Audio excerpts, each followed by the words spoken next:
What is up, ladies and gentlemen? Namaste, namaskaram, Ram Ram Jeen. Welcome back to my YouTube channel. I'm gonna react on why are Indian men like this. So this video is just talking about how Indian men are. So let's check it out. Much love to you guys, and tell me what you think when it comes to this video. And I will give my thoughts at the end. So make sure to just watch the video up to the end, and I will give my thoughts. You will understand when we reach there. All right, so and also make sure to subscribe, guys. Let's go.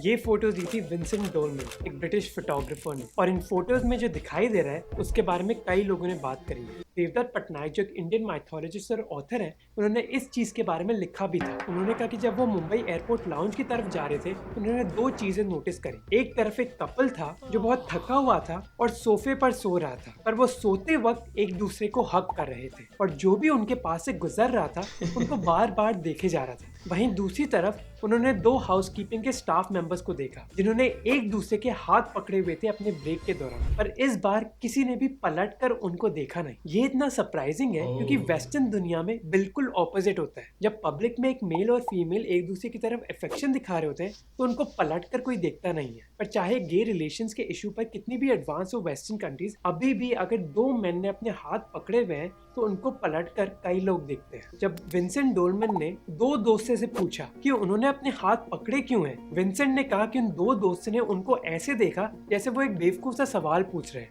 अरे भाई, वो दो दोस्त हैं, वो अपने हाथ क्यों नहीं पकड़ सकते? तो ये प्रैक्टिस बहुत ही स्ट्रेंज है, और इसी के बारे में हम इस वीडियो में बात करेंगे कि इंडियन मैन एक दूसरे के हाथ पकड़ते क्यों हैं पब्लिक में। It's not unusual for male friends to hold hands. You're just doing Really some old- different, In you know. India, grown ass men hold hands with other men. You're just doing some old- अब सबसे पहले बात करते हैं कि इस पर video बनी क्यों रहा है। ये एक बड़ी बात है ही क्यों? वो इसलिए है क्योंकि वेस्टर्न सोसाइटी में किसी भी तरीके का अगर फिजिकल कांटेक्ट होता है मेन के बीच तो अभी भी वो बहुत अनकंफर्टेबल माना जाता है, और इसके पीछे एक मेजर कारण है होमोफोबिया, यानी कि गे मेन के खिलाफ prejudice. A 23-year-old Ahmedabad resident has alleged that he was raped and brutally beaten up by two policemen. The man says when he admitted to the policemen that he was indeed a member of the LGBT community, they beat him up and forced him to have sex with them. एक basically rule बन गया है कि adult man के बीच किसी भी तरीके का फिजिकल इंटरेक्शन नहीं हो सकता। मार्क ग्रीन जो एक ऑथर है जिन्होंने मेन और मैस्कुलिनिटी के बारे में बहुत लिखा है, उन्होंने कहा कि मेन के बीच में वेस्टर्न सोसाइटी में किसी भी तरीके का नॉन सेक्सुअल फिजिकल टच नहीं पाया जाता। उसकी वजह से कई मेन के बीच एक टच आइसोलेशन हो गई है। इस आइसोलेशन की वजह से मेन फिजिकली और इमोशनली डिस्कनेक्टेड फील करते हैं, जिसकी वजह से उनके बीच स्ट्रेस, आइसोलेशन और लोनलीनेस बढ़ गई है। अब आप पूछोगे कि लैक ऑफ फिजिकल टच की वजह से इतनी सीरियस प्रॉब्लम जैसे लोनलीनेस कैसे हो सकती है? डेजर कैल्टनर जो यूनिवर्सिटी ऑफ कैलिफोर्निया में साइकोलॉजी की प्रोफेसर है, उन्होंने साइंस ऑफ टच के बारे में बहुत रिसर्च करी है, और उन्होंने कहा कि टच एक बहुत इंपॉर्टेंट तरीका है कंपैशन स्प्रेड करने के लिए। इस चीज को प्रूव करने के लिए उन्होंने एक बहुत ही इंटरेस्टिंग एक्सपेरिमेंट किया। उन्होंने दो स्ट्रेंजर्स लिए और उनके बीच एक बैरियर लगा दिया। फिर उन्होंने एक स्ट्रेंजर को कहा कि वो अपना हाथ बैरियर के थ्रू डालें और फिर डिफरेंट इमोशंस कम्युनिकेट करें अपने बस टच से,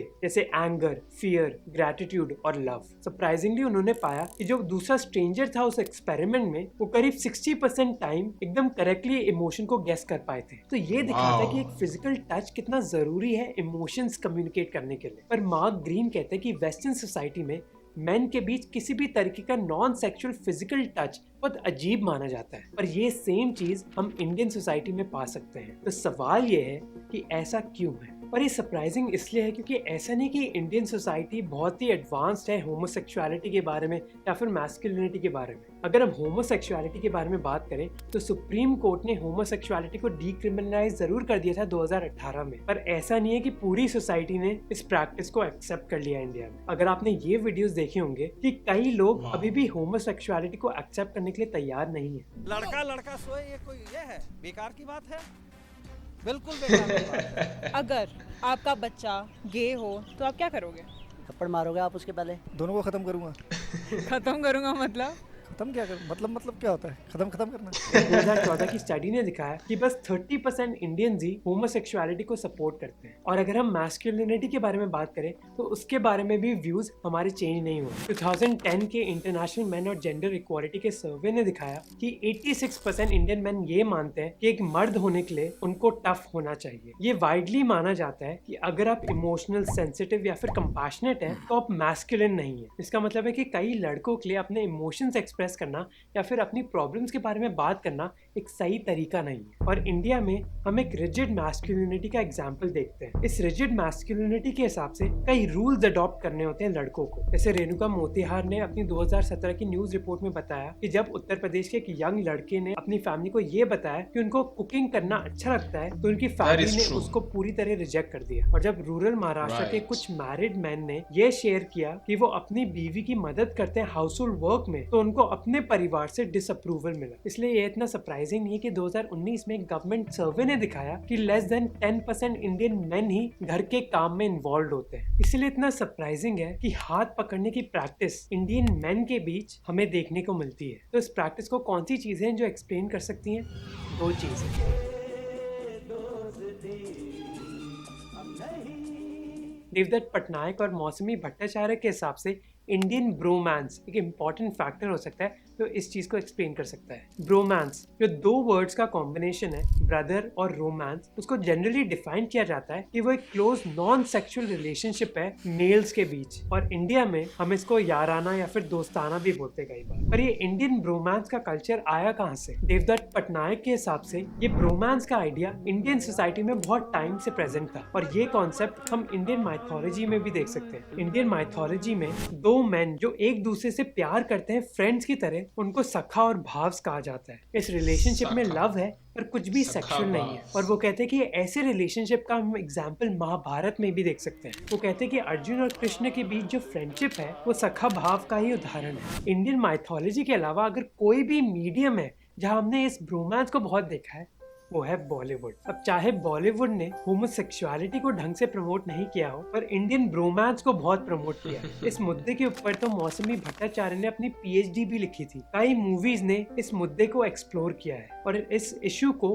कई गानों के जरिए भी दिखाया गया है। अब वेस्टर्न मूवीज की तरह इंडियन मूवीज ने चाहे एक ऑन स्क्रीन किस ना दिखाई हो दो मेन के बीच, पर कई मूवीज ने लड़कों को हक करते हुए और एक साथ डांस करते हुए दिखाया। पर हम सभी को पता है कि बॉलीवुड का कितना बड़ा इम्पैक्ट पड़ता है हमारी सोसाइटी पर। इसीलिए ये ब्रोमांस का जो कल्चर है जिसको बॉलीवुड ने बहुत प्रमोट किया है, हो सकता है कि इंडियन सोसाइटी में उसी की वजह से आया हो। दूसरा फैक्टर जिसकी वजह से ये प्रैक्टिस इंडियन सोसाइटी में पाई जाती है वो है इंडियन पेट्रियार्की। परंपरा, प्रतिष्ठा, अनुशासन। हमने एक पिछले वीडियो में डिस्कस किया था कि इंडियन सोसाइटी में रिजिड मैस्कुलिनिटी और पेट्रियार्की की वजह से लड़कों को कुछ रूल्स फॉलो करने पड़ते हैं। परिवार की परंपरा का, हमारे परिवार की परंपरा परंपरा बेटे, परंपरा, इस घर की परंपरा को समझता। तो वैसे कई रूल्स लड़कियों पर भी अप्लाई करते हैं। जैसे एक रूल की अच्छी लड़कियां लड़कों से बात नहीं करती, जिसका मतलब है कि इंडियन सोसाइटी में लड़के और लड़कियां हर जगह डिवाइडेड हो जाते हैं। इसका मतलब है कि रूरल इंडिया में जहाँ पेट्रियार्की बहुत हद तक पाई जाती है, कई लड़के ज्यादा फीमेल इंटरेक्शन एक्सपीरियंस ही नहीं करते। अपनी फैमिली मेंबर्स, चाहे वो माँ हो या फिर बहन हो, उनके अलावा वो मेल फीमेल फ्रेंडशिप के रिलेशन इतने एक्सपीरियंस ही नहीं कर पाते। जिसका मतलब है कि घर के बाहर वो जो भी एक्टिविटी करते हैं वो लड़कों के बीच ही करते हैं। इसका मतलब है कि अगर उनको कोई भी इमोशन एक्सप्रेस भी करना है वो अपने मेल फ्रेंड्स के साथ ही कर सकते हैं। और एक दूसरे का हाथ पकड़ना एक तरीका है इस इमोशन को एक्सप्रेस करने का। ये प्रैक्टिस लड़कों के बीच में जो सेंसिटिविटी है उसको एक्सप्रेस करने का तरीका है। और ऐसी सोसाइटी में जहाँ लड़के बस लड़कों के साथ ही इंटरेक्ट करते हैं, ये बहुत एक इम्पोर्टेंट प्रैक्टिस हो गई है। अब चाहे कोई भी कारण हो इस प्रैक्टिस के पीछे, पर ये एक ऐसी प्रैक्टिस है जो हमें प्रिजर्व करनी चाहिए। ये बिल्कुल मैटर नहीं करता कि वेस्टर्न सोसाइटी में हमें ये प्रैक्टिस देखने को नहीं मिलती। इसलिए जब विंसेंट ने कई लड़कों को देखा हाथ पकड़ते हुए, स्ट्रेंज वो प्रैक्टिस नहीं थी। हो सकता है कि स्ट्रेंज ये थी कि विंसेंट और हमें ये लगा कि वो प्रैक्टिस ही स्ट्रेंज है। कई इंडियन लड़कों के लिए एक दूसरे का हाथ पकड़ना एक बहुत मामूली बात है और ये एक उदाहरण हो सकता है कि ऐसी प्रैक्टिस का जो western society actually Indian society से सीख सकती है, क्योंकि ये एक ऐसी प्रैक्टिस है जो लव भी स्प्रेड करती है और दोस्तों के बीच में एक बॉन्ड क्रिएट करती है। So hopefully you liked the video. A lot of effort went behind this video. So do subscribe to our channel अगर आपने सब्सक्राइब नहीं किया। ऑल्सो अगर आपको ऐसी रिसर्च ओरिएंटेड वीडियोस अच्छे लगते हैं तो इनको ज़रूर चेकआउट कीजिए. I See you next mean, time. honestly, this is something that I've seen. You know, being in India, obviously, you're gonna see this every time it's around you. If you have Indian friends, you're gonna see this as well. You're going to experience it. And as you have said, man, this is some kind of bromance that is there, which is totally different, which is totally like if the outside world like see it, they see it like in a different manner because they're not used to it. Personally, even me, like initially I wasn't used to it because you don't really know and understand what's going on, right? So you need to be around those people for some time in order to understand like this, you know, gesture means this, you know, and it's not going any further, you know, and all that. This is how, you know, Indian guys are, right? It's not about like being gay, not that it's bad, right? But it's not about that. It's not like when you see something like that, then you're like, oh, this guy maybe is gay. Because maybe if you are straight and maybe you're not linking up with it like that. So it is a stretch, you know, but you have to understand that that's not how, or that's not the reason why they do it. No, it's more like, you know, it's just shows the relationship and closeness that they have. And I like the point that you said, you know, growing up, and even now, even if you are in your early 20s, even you are in your late 20s, it's not easy to show, you know, to express your love to a girl, whether, you know, like even just holding hands or hugging a girl or anything like that, you know, outside your house in India. That is something that you cannot do. I've never, right? Like you can see them here and there, but in places where there's few people, that's how crazy it is, you know. So in situations like that, you find that guys, obviously, in order to express that, they express it more with their fellow brothers, right? So which is different from outside of India, because they can easily express, you know, how they are feeling to girls, and therefore there is a slight cut to that, because you won't express it to your fellow brothers, you just express it to the girls. So yeah, I think this was quite interesting, and I've seen it, I've experienced it, so I understand this more. And yeah, it is what it is, man. Tell me what you think, guys, in the comments section down below. I would love to hear what you guys think. Anyway, take good care of yourselves. I'll see you next time. Take care. Peace.